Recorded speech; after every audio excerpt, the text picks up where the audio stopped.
Here at Tabletop Time, we are known for making huge Warhammer Titans. But today, we wanted to make some tiny ones. So if you've been following along, we've been filming a video series where we've been making a whole bunch of stuff for Legions Imperialis, including an epic board as our centerpiece. And to play on this board, we both built up our own individual armies, but it's missing something. That's right, Titans. It's official, we're finally YouTubers. Because this video is sponsored by Squarespace. Let's get down to it. For my Titan of choice, I am going for a Warhound. They have forever been my favorite Titan. I just think they look so cool. And I really want to do something a bit interesting. I have the Chaos Warhound Titan from Forge World, and I do plan on making that, maybe even on the channel. And I had the thought that I could make the sort of pre-warp version of it. Wait a minute. Pre-warp. So I'm going to be building my Warhound Titan as it was before it spent 10,000 years in the warp. And then maybe in the future, my full-scale 40k Chaos Titan will reflect this old heraldry, all changed and burnt and mutated. I think that'll be really cool, and I've got that sitting in the back of my mind as I start to build this Warhound. So picking weapon amounts for Titans was already incredibly difficult. They're such large, gorgeous models. Most people, if they're extremely lucky, would only ever hope to own a single model. Well, that's full scale. This is epic. This is our opportunity to collect these things that you never think you can collect. But they have added about a half dozen extra weapons, so that makes picking them still very difficult. This Titan's gonna fight alongside my Alpha Legion, and my Alpha Legion I always closely associate with strong ties to the Mechanicum and good connections, allowing them to use esoteric and strange and advanced weapons on all battlefields. So I went straight for the high-tech energy weapons on this Warhound, the Volkite Beam and the Plasma Blast Gun. Now I did have a jolly good chuckle when I googled these to see the Plasma Blast Gun is apparently the worst gun in Epic for a Titan, as it basically has rules that make it flat worse than the Laser Destructor with no reason to exist. So designers, get on that. It's both less accurate and has a lower range than a Laser Destructor with the exact same profile. So that's kind of interesting. But nevertheless, it'll be a surprise if this makes it onto more than 1 or 2 games in its life, so I don't really care. It looks cool. And I have one at 40k scale, so that's a big deciding factor. All right, so I am inventing a new paint scheme for this. And I'm kind of nervous. I'd been putting off what I was gonna paint my Warhound as for literally years. It's one of the reasons I never got into Titanicus and never built my Titan for 40k. I was always looking for a Titan Legio that was closely associated with the Alpha Legion, but the 1 or 2 mentioned just ain't doing it for me. So I'm going to come up with my own paint scheme. I'm quite nervous about it, but it all starts with a black undercoat.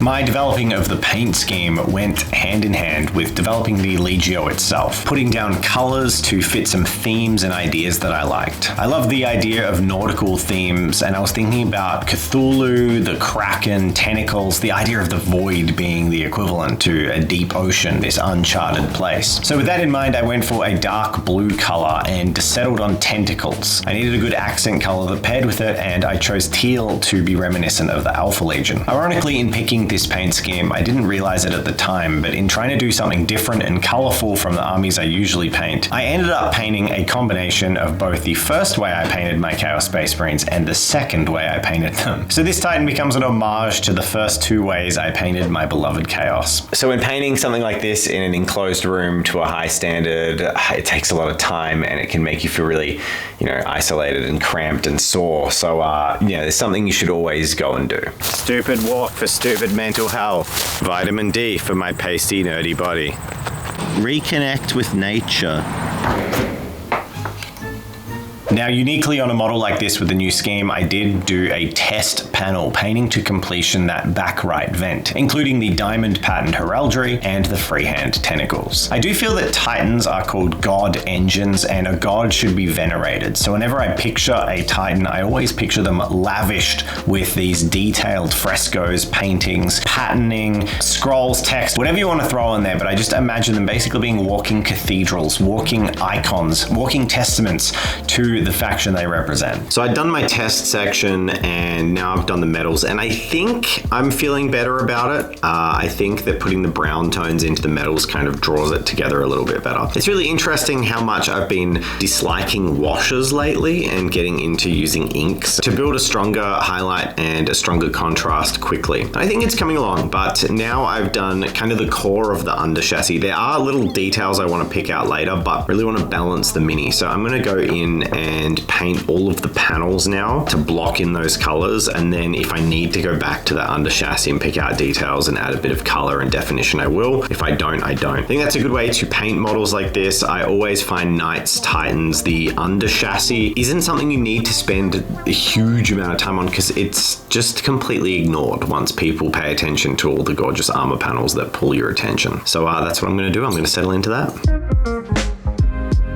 The armor panels are feathery gradients up to brighter colors all across the board. Once the freehand is painted using a series of flesh-colored paints, I get some Cygor brown and water it down, and then I basically wash that into all of the trim, but really deliberately making it messy, and it gives this great depth and darkened tone in all of those recesses towards the trim, which I think is reminiscent of old paintings, old oil paintings that have that discoloration over the years. It's not necessarily realistic, but it captures that image of art and oil paintings and the darkening around the edges, which I think works really well. From there, the process was fairly simple but time consuming. It was to design elements and paint them on freehand. The centerpiece of the whole model would be on the top of that carapace. I decided Titan Legios often have ties with medieval style heraldry, so I wanted to paint a shield in the center of the top there. I designed a kite shield, freehanding that on, and inverted the color scheme of the model just for that one panel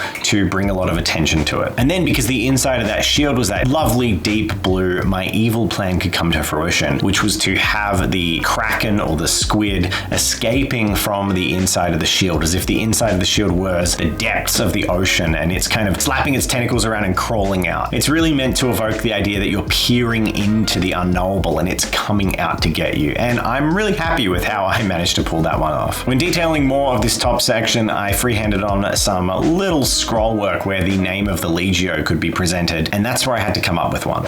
So, Legio. When you're coming up with a new army or a new Legio even, it's important to find your historical, cultural, or pop culture inspirations. And for me, I knew I wanted to make something based around the squid. There was also some amazing work done on the Warlord Titan by Squidmar, Emil, and Lucas, and that had this nautical theme in it and these tentacles, and I saw it and was like, that's just so cool. The other half was, what's this for and who's it fight with? And I wanted this Legio to be closely allied to the Alpha Legion. The Alpha Legion use a lot of Greco-Roman, but more specifically Greek terms, names, terminology, iconography. So this information gave me a target, and that was to look into Greek mythology and find something that could fit my idea of a tentacled monster or a kraken, and then something that, well, had a good name. And that's where I came across the legend of Skylar. I believe it's pronounced Skylar. I'm probably wrong. I'm an Aussie. We're terrible with pronunciation, but this is a Greek myth about a woman who effectively becomes this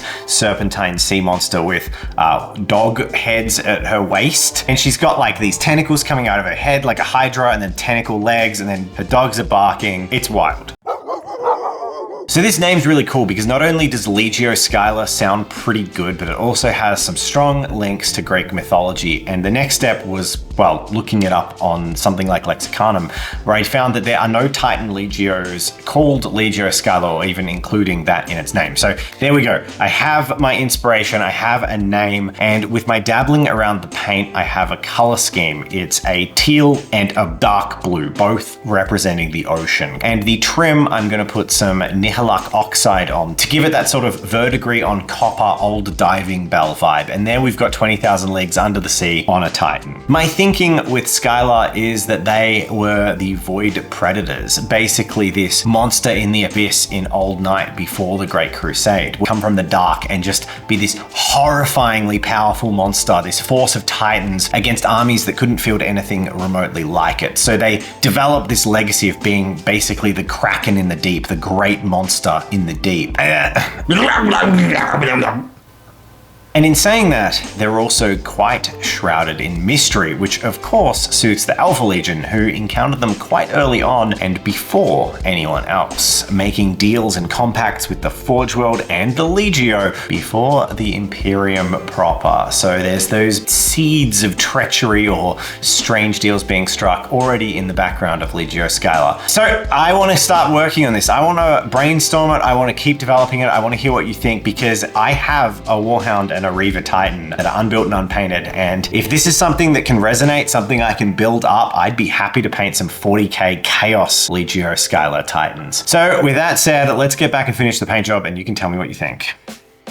The shin panels were some of the last panels I needed to work on, and for those I went for more of that diamond heraldry. But the way I highlighted it, I actually wasn't very happy with. I felt it looked a little bit weird once it was all done, and a bit too reminiscent of Alpha Legion scales. So instead of leaving that be, I decided to paint more on top of it, going for these two tentacles holding up a banner on the left side, where I painted the symbol of the Legio Titanicus covered in a laurel wreath, and then a whole bunch of simulated text with scratchy brushwork on the rest of that banner. On the right leg, I made a Titanicus inspired plate. It's a painting, but it's meant to look like a brass plate. And on it, I wrote the name Insto Inanus, which is supposedly Latin, but I'm sure the grammar and everything doesn't work, which is perfect for Warhammer 40k, because bastardized terrible Latin is the bread and butter. Now, if you throw these two words together, it kind of means like void predator or nothing predator, but Inanus, which means like nothing, also from what I could find out means like hole in a ring, and that's where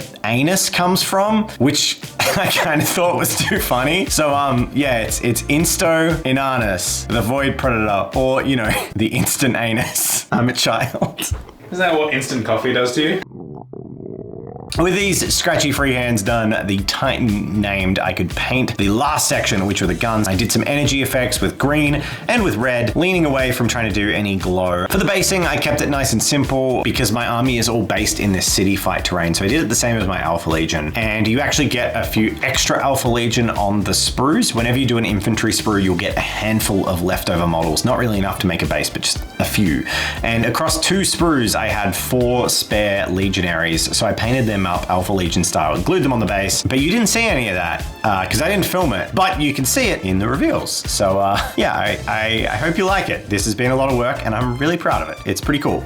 So say hello to Legio Skylar and the Insto Inanus. So we'd been sponsored by Squarespace for this video, but we wanted to make this special and something that you would actually be really interested with in terms of the website we make. I've got no experience really making websites, so it was time to dive in and create something for Tabletop Time. We're presenting the Tabletop Time Lore Library. This is going to be the place where we hold all our fan fiction, basically information on our factions. And I started with Legio Skylar. Building the website with Squarespace was incredibly easy. And there are heaps of ways to do this, including the flexible website templates. There's heaps of options to choose from and they're all customizable. Miniature painters out there may want to try the portfolio template options so you can showcase libraries of your awesome models for everyone to see. For our website, we use the Fluid Engine, which is a great feature where you get to build your website using blocks almost like Tetris, seeing how they move together and fill the space, allowing you to arrange the perfect website just for you. Maybe you backed our recent Kickstarter as a commercial tier license holder and you were looking to create a website to sell your prints of our Space Bears. Squarespace would be a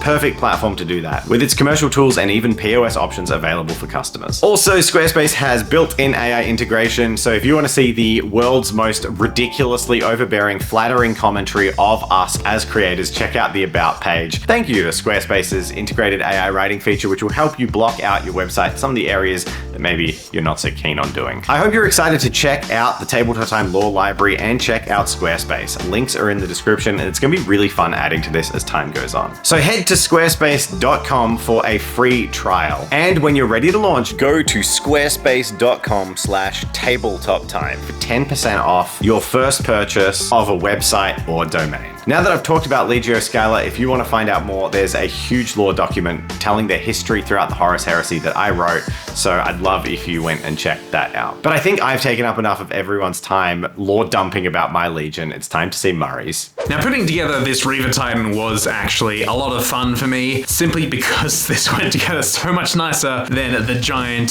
full-scale Forge World model. However, I'm not going to say that I didn't experience some PTSD flicking through the instruction manual. Putting that aside, And this kit has so much detail, it's really cool to see. This kit is awesome, I really like it. So I've got a few choices of weapons. The volcano cannon, which was just huge. It's like as long as my finger. So of course, I've got to go with that. Don't know what the rules are, don't care, it's a volcano cannon, it's happening. All that's left to do after that is pick the left arm of the Titan. There's a few choices for a balanced sort of loadout. I think maybe taking the Gatling cannon or something would be a smart idea. However, the Titan Fist also just looks cool. I'm going for rule of cool, sod everything. It's gonna win my heart before it wins any battles. That's what's important here. So I'm gonna grab that. I'm gonna go for the unfurled fist. That just looks cool. It's just hanging there so all the fingers are sort of lax and at ease as it strides forwards, obliterating everyone else with the volcano cannon. However, there is one more weapon choice which I need to decide on. I didn't even know there was another choice here, as I'd only ever seen Reavers from Forge World with the big missile launcher on top. I'm not gonna lie, personally, aesthetically, that always just looked a little bit goofy to me. However, this double laser battery on top of the mount looks awesome, so I'm gonna go with that. And I am already really happy with this design. This looks so cool. I can't wait to start painting this. So now it's my turn to try and come up with a color scheme. And just like Dave, I hadn't had any previous thoughts or even inspirations before just sitting down and building this Titan. I'm actually sort of coming up with it as I build it. I was looking at my Titan. I happened to think of something that I really liked, the Titanfall games. I absolutely adore those games. They're so cool. They're a lot of fun. And I thought Titanfall color scheme of that sort of cream, strong orange, and black would look really cool. It might not work, but I'm gonna give it a go and see if that births my Legio Gravatus. So no point mucking around any further. Time to prime the miniature and get stuck in.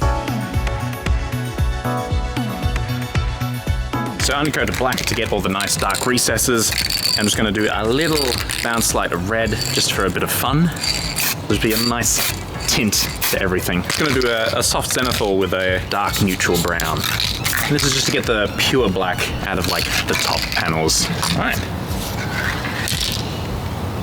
Now when it comes down to actually putting down paint with a brush, I'm going to start, of course, with the metals. They're the messiest, and I think dry brushing is going to do wonders for all the incredible detail on the model. So I'm going to start with a simple lead belcher and really work that into all the areas. Then I'll come in with a slightly lighter dry brush towards the tops of all the areas using a lighter silver color. And with that done, I'm going to start moving on to the panels, namely the predominant cream color I decided for this color scheme. And I think the first thing I remembered was, oh yes, bone is going to go terribly over all of this. It was a nightmare. So many layers, so many thin layers, and you can't really tell from the footage, but I actually swapped between a few different brands. However, using just a little bit of moving magic, I actually went and used a Rakarth Flesh from Citadel, a base color, allowing me to work from a lighter base tone, and then I just put bone over the top of that. Shh, moving magic. And then it's time to move on to the black panels. Now, since I've technically sprayed the entire model brown, I need to work that back to a bit more of a darker color. So to do that, I'm going to mix blacks, purples, and blues together to create a very dark color, and then just simply layer that over. To create a highlight, I'm going to get my favorite Citadel color, Incubi Darkness, and just mix it in so I get just a slight blue tint to all my highlights. It's time to move on to a lighter color, namely the orange, which is going to go on really nicely since I've given such a light base tone all over the model using the cream. And happily, it did. So 3 cheers for that. All of my strife and effort was worth it.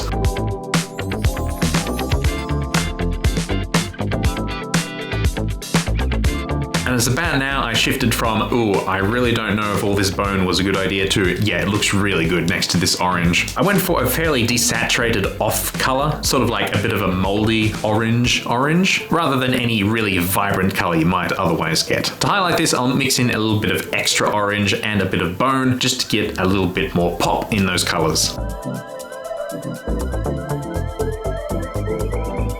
Now, while I'm blocking out entire panels using the orange and the black, I'm also making sure that I add really interesting variety here, namely in the form of stripes, big geometric patterns and angles. Doing this can really add a lot of variety and interest into any model. And if you look at any paint job of any Titan, you can see that is definitely the case with these models. They really benefit from anything that changes up their huge blank panels. And while Dave had gone completely ham with all his incredible freehand designs, looking like something out of some sort of cursed cathedral, I thought it would be really cool if I stuck to this theme of hard geometric lines. That way we have something that really differentiates the two factions. Now I'm going to say that I'm about halfway with painting my Titan, and I thought now would be a good time to reflect. I'm really happy with how the colors are turning out. I'm really happy about the concept I went with, and I'm really enjoying the concept of bringing just a little flavor of Titanfall into Warhammer. Initially I came up with the name Legio Gravatus as just sort of a throwaway placeholder name, but it's kind of growing on me, so I think I'm going to keep it. So Legio Gravatus it is, and while I'm painting away here, I'm going to start workshopping some imagery or heraldry that can sort of represent this. Now it's probably worth mentioning that I'm not actually painting this Titan like one of the mechs from Titanfall. I'm just using the color palettes and designs as a bit of an inspiration. And while I think it would be really cool to copy one of the mechs one for one and just transplant that color scheme onto a Titan, that's not what I want to do here. I still want to make something that's very much my own. So with that in mind, it's time to start working on all the details and get to some weathering.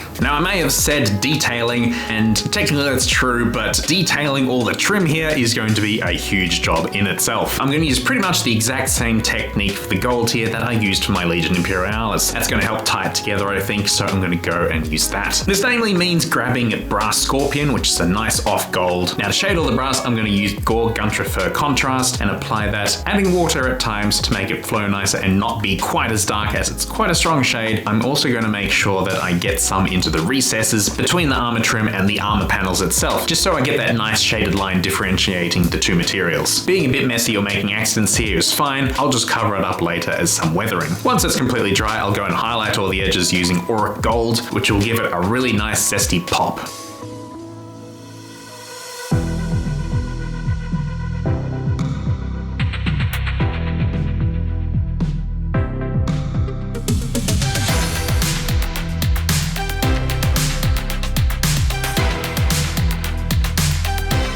To the really fun parts in which I get to do all the little freehands and decals all over the armor. Now when it comes to doing freehand, I like to always make a mix that is basically an ink. It's really free running, and this will allow you to apply the paint really smoothly. And then the next thing to keep in mind is that while I'm writing more or less on the scale that I would on a usual miniature, for a Titan, realistically this means that this font will be huge. And that's okay. I'm just going to add more spaces in between the scribbles than usual. This will hopefully give the illusion that the font is just a bit more condensed and there's a bit more to it. Your mind can sort of invent whether it's really big font or entire paragraphs. As long as you're happy that you think you've communicated that it is text on the side of a Titan, you're golden. But to add some more variety, I'll also paint in some Imperial Eagles just to spice things up and add just a little bit flair. This will serve to just break up all the constant text boxes all over the miniature. And it's about now I'm going to commit and do a little piece of art, something to tie it to the Legio Gravatus. And what I've workshopped is sort of a simplified meteor hitting the ground, shattering it and making a crater. So this is going to constitute an orb in the center with a few motion lines coming off the meteor, simulating it coming directly down and smashing into the planet below. Then I'll do a simple horizon line around the meteor, scuffle in some lines, creating the image of a crater. Now this motive is both going to symbolize the manner in which my Titans arrive, full of drama and world-ending dread for their enemies, but also, again, tying back to that Titanfall reference. And together I think it makes a really cool visual for all the Titans arriving in the world of Warhammer and just laying waste to their enemies. It's always depicted in the books as being completely terrifying, and I think it really suits. If you've got any more ideas for heraldry for my Legion, feel free to let me know. I'd love to read through them. Then it's time to go around weathering all of the panels. I'm going to do this with some sepia washes, making sure to shade all the giant rivets sticking out of the panels and creating those nice streak effects of sort of grime, rust and dust coming down off all the panel faces. That gives a really nice texture and effect that really communicates something huge and metallic. For finishing touches, it's time to paint all the optics. I'm going to go for a nice strong red. But the absolute final touch to the design on my Titan is, of course, to write the Legio name somewhere on the armor. I've opted to put it on the left shoulder pad in this nice, clean, unbroken line. And this even gives me room to just add a little bit more embellishment in some extra lines to make it just a bit more fancy. And to get it across the finish line, it's time to paint the base. To make it match the rest of my army, I'm going to base it with the Fang by Citadel. However, since this base is of course a lot bigger than the rest of the little bases, I'm going to add a bit more variety by mixing in some different greens and browns backgrounds. Making sure to be just a little bit messy and lightly stipple some onto the feet and lower legs of the Titan, as you always want to blend your miniatures in with the environment around it, and a gigantic multi-100-ton mech is of course going to kick up a lot of dust. Then once that's done, it's time to give it a dry brush using Administratum Grey, and I'll both stipple and dry brush that all over the nice sculpted base, and making sure to stipple all over the lower legs as well. Then with a nice lick of black paint around the rim, it's time for some reveals.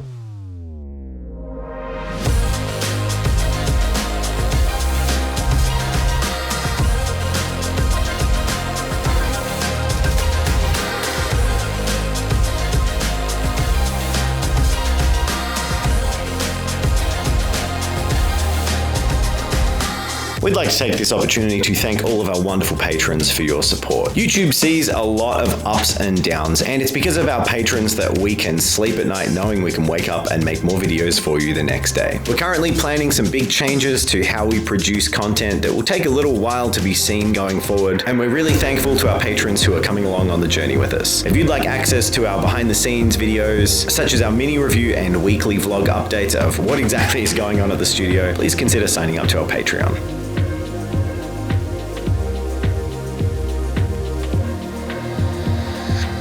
Well, that was super satisfying, and I've got to say, it's made me itchy to paint a full-scale 40k Titan. I've got a Chaos Warhound and a Chaos Reaver that are begging for some paint. This is the first time I've got to paint something close to a knight size. A Reaver? It's like a Contemptor Dreadnought. Yeah. It's huge. This has been super cool, and we're actually drawing close to all the stuff we need to do for our epic project. We do need to finish the board, obviously, so stay tuned for the conclusion as we wrap everything up, showcase our armies, put our Titans in our armies. Again, as we mentioned in the video, let us know what you think of our homebrew Legios. Do you want to see more of them? Do you like them? Do they resonate? And let me know, any ancient Greek scholars, how to pronounce Legio Scula, Legio Scylla, Legio Schola, Legio Scylla, Scylla? You're Cilia. I am Cilia. Got him. And a huge thank you to our sponsor, Squarespace. We're really excited to be working with Squarespace. I am going to be building a fun little website, and you can follow the journey along as we do our partnership sponsor spots going forward into the future. Thank you everyone for watching. Nice. Go build another Titan. Of a website.